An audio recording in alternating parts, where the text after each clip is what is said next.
África,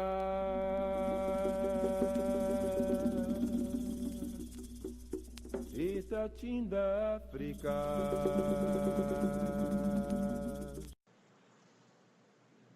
Os movimentos libertários da África e suas repercussões entre os negros da América.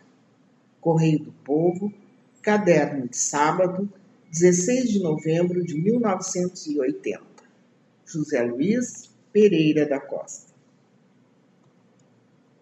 Pode-se encontrar ainda hoje, tanto nas bancas de jornais dos Estados Unidos, mas especialmente em todos os países da África Negra, a revista editada em Chicago pela organização Johnson Publishing, chamada Ebony.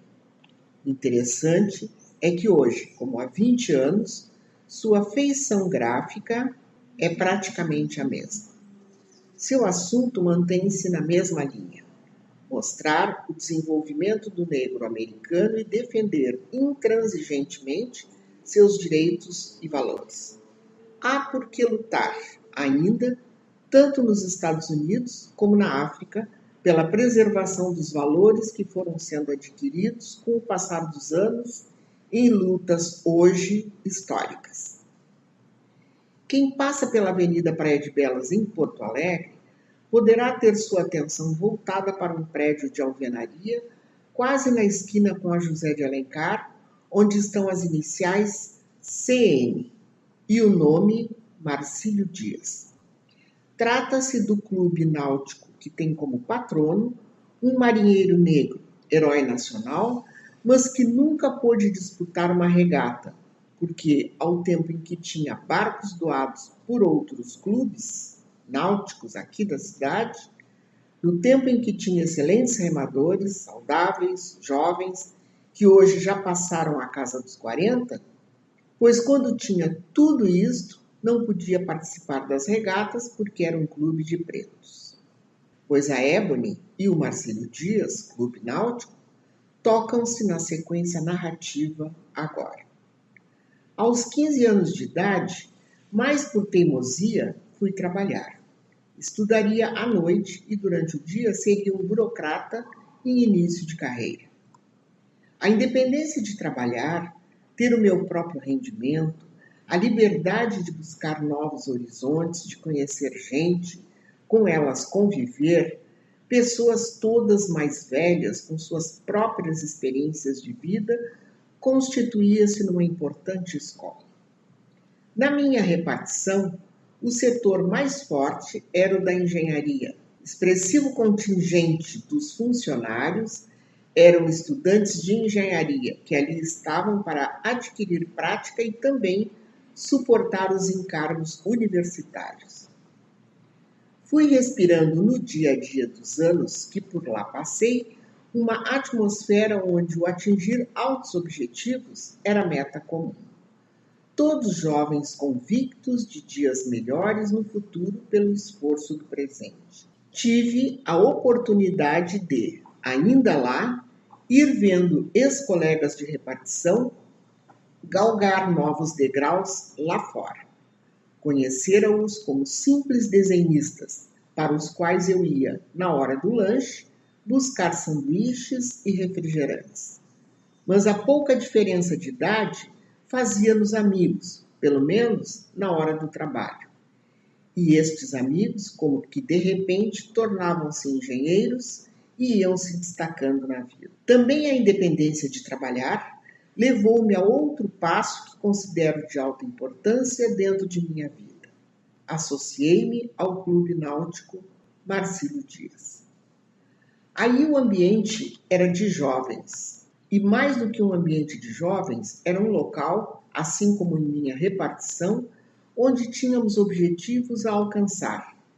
Todo o tempo debatíamos sobre eles. Era a luta permanente contra as discriminações, então verdadeiramente um problema.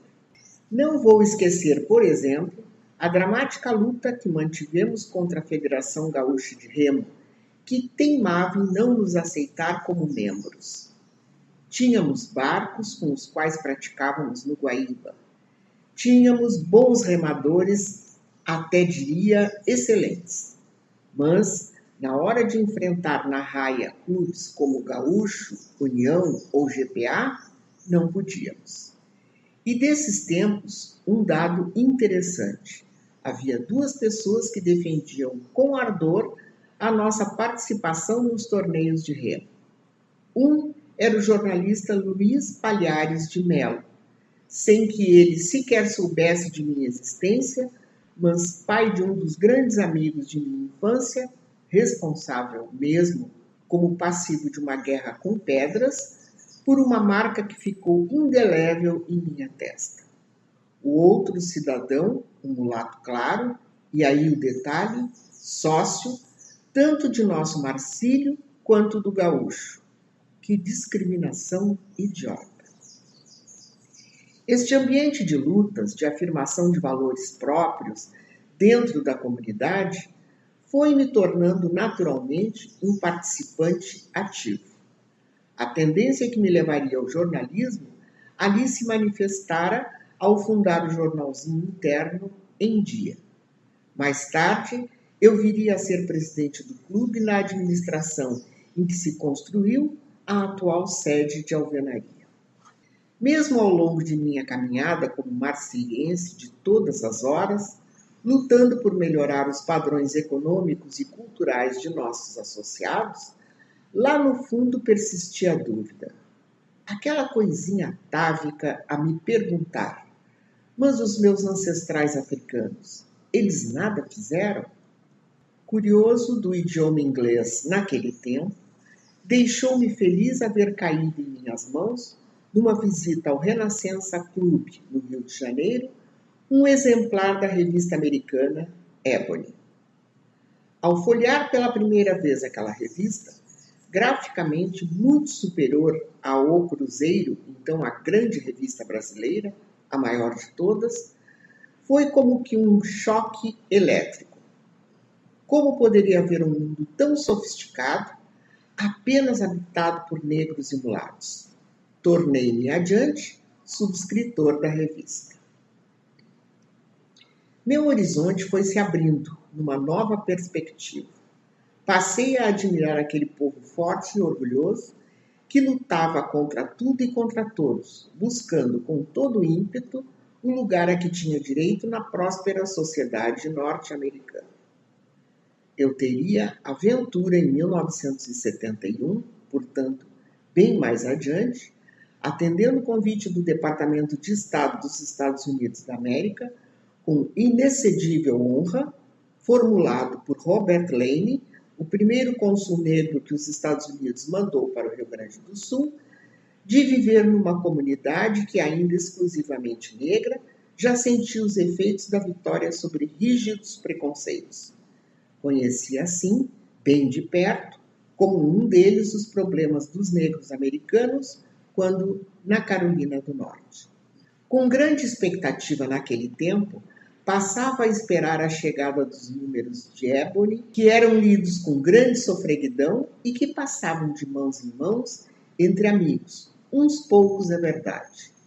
Chamavam-me especial atenção em cada número a coluna Speaking of People, Nosso Povo, uma galeria de retratos e informações sobre empresários, engenheiros, advogados, médicos, militares, em suma, negros americanos que haviam vencido na dura luta da discriminação daquele país.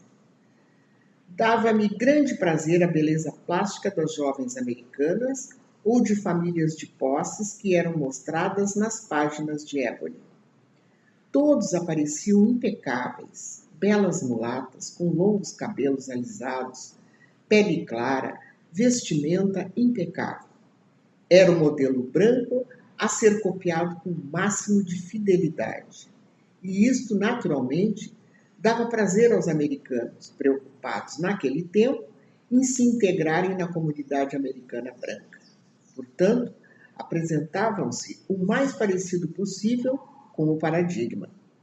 É certo que estas divagações conclusivas são de mais tarde.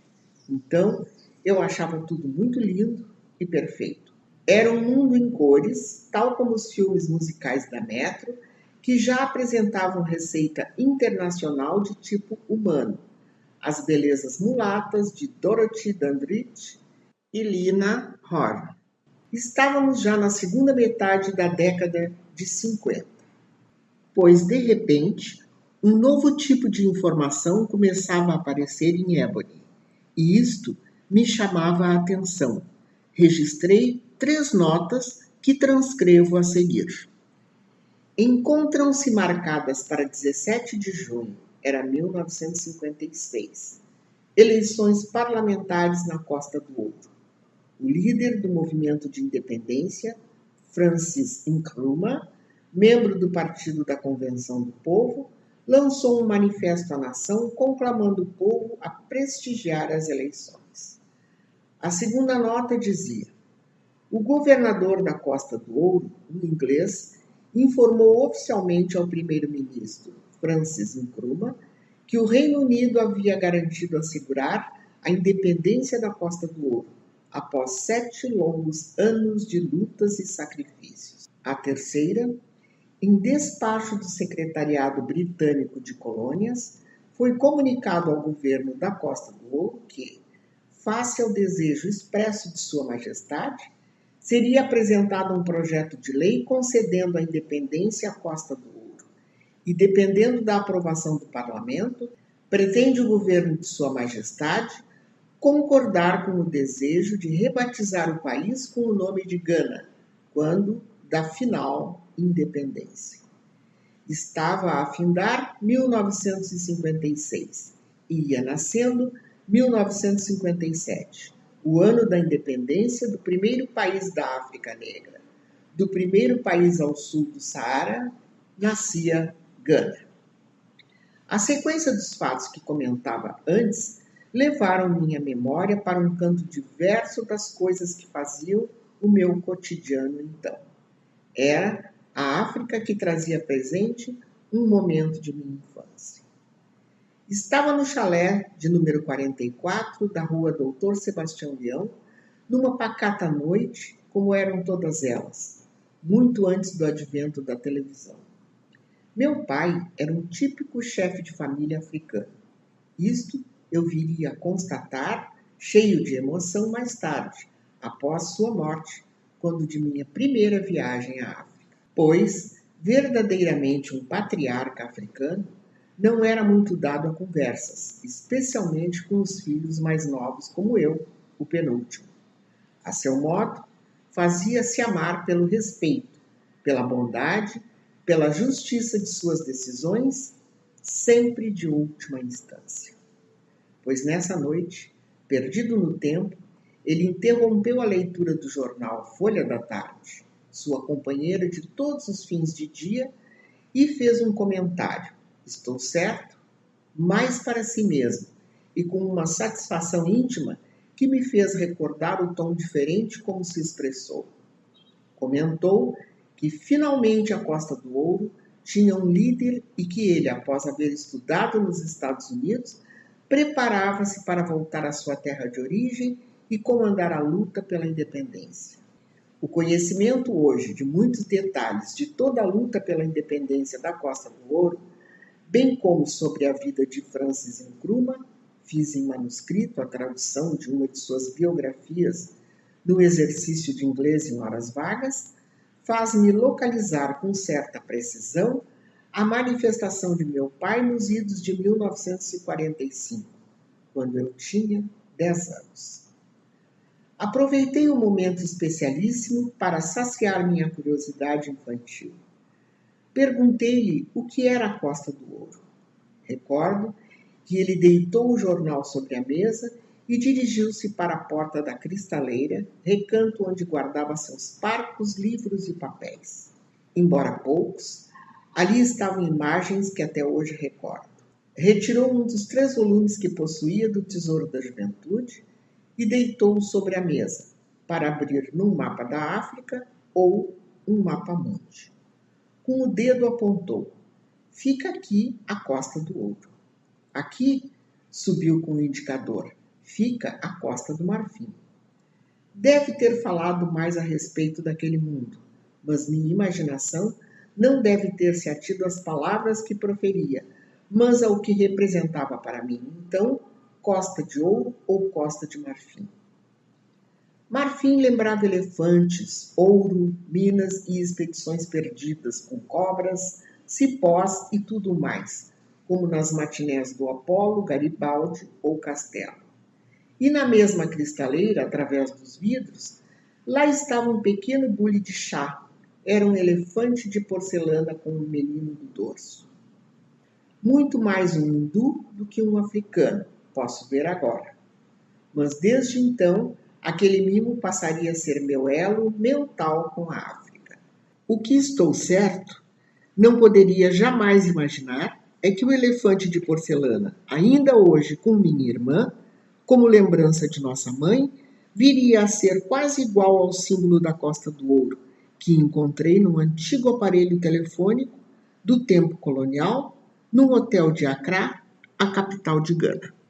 E a década de 50 passou, mas deixando sulcos profundos em meu caráter e minha personalidade nos rumos que haveria de seguir. Com o início da década de 60, eu me havia transformado do burocrata num inquieto jornalista. De estudante secundário, via-me sentado na tradicional Faculdade de Direito da URGS, em Porto Alegre, a conviver com brilhantes colegas e discípulo de grandes nomes como Ajadil de Lemos, Ney Messias, Garcia Zambuja, Rui Cirne Lima e outros, vivos ou mortos. E lá estava a travar intermináveis torneios de polêmica com tantos candidatos à notoriedade. Eu era a gota de café no leite. No dia da formatura, éramos 113 e eu, o único afro-brasileiro declarado. Hoje, passados quase 20 anos, posso ver que a desproporção não é mais a mesma. Pois nessa época, o jornalista e o acadêmico somavam suas inquietudes, tanto nos corredores da faculdade quanto na redação do jornal. Este dava-me mais munição a respeito da África. Naturalmente que com a chegada da década de 60, as informações sobre a África eram mais amplas. Afinal, Gana já era uma nação independente e seu chefe de Estado, que mudara seu nome europeu Francis para o africano Kwame, passando a ser Kwame Nkrumah. Era um grande impulsionador do pan-africanismo e sua voz se fazia ouvir em todo o mundo, na defesa dos movimentos de libertação africana. Mais do que Gana e Nkrumah, falava-se em África como um todo.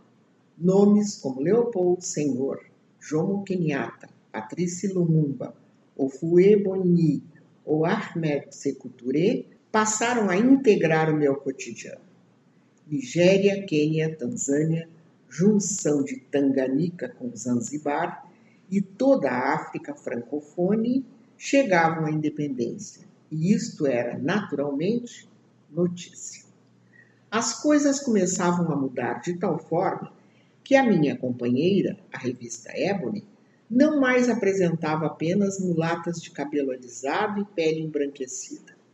Começava a surgir um novo padrão de beleza que se definia com a profundamente orgulhosa expressão Black is beautiful, negro é belo, dentro do contexto geral do Black Power, poder negro, vindo da saga libertária africana.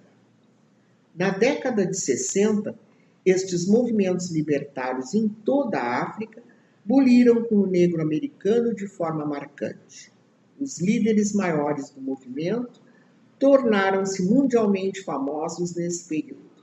A intelectualidade americana, que verdade seja dita, sempre se ocupou em buscar suporte no passado americano para conforto de suas lutas no presente, manteve aceso o cadinho de um sem número de publicações, onde debatiu a sua problemática. Mas à medida que a África se tornava independente, essa mesma intelectualidade, já com o suporte econômico de organizações como a Johnson Publishing, que editava a Ebony, a Our World, o Negro Digest e toda uma série de revistas e livros, começava a voltar-se para a África na busca de suas raízes.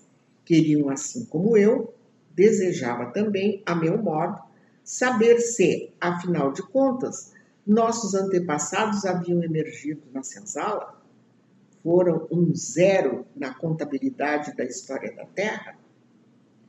Assim que, em 1964, a Ebony lançava um projeto que podemos considerar como o pai do Raízes, recentemente publicado, de Alex Haley. Trata-se de uma ampla pesquisa realizada na África por um professor de História, William Leo Hansberry, e um professor de Artes Plásticas, Harper Johnson. A base desse trabalho pode ser encontrada também nos relatos de antigos historiadores árabes, transcritos posteriormente por escritores africanos. Seria um trabalho magnífico a partir das 3 partes que foram publicadas, mas infelizmente o escritor veio a falecer e a revista abandonou o projeto pela metade. Para mim, foi sumamente impressionante encontrar informações que vinham a preencher exatamente o vazio que sempre tivera na minha busca por valores da cultura africana.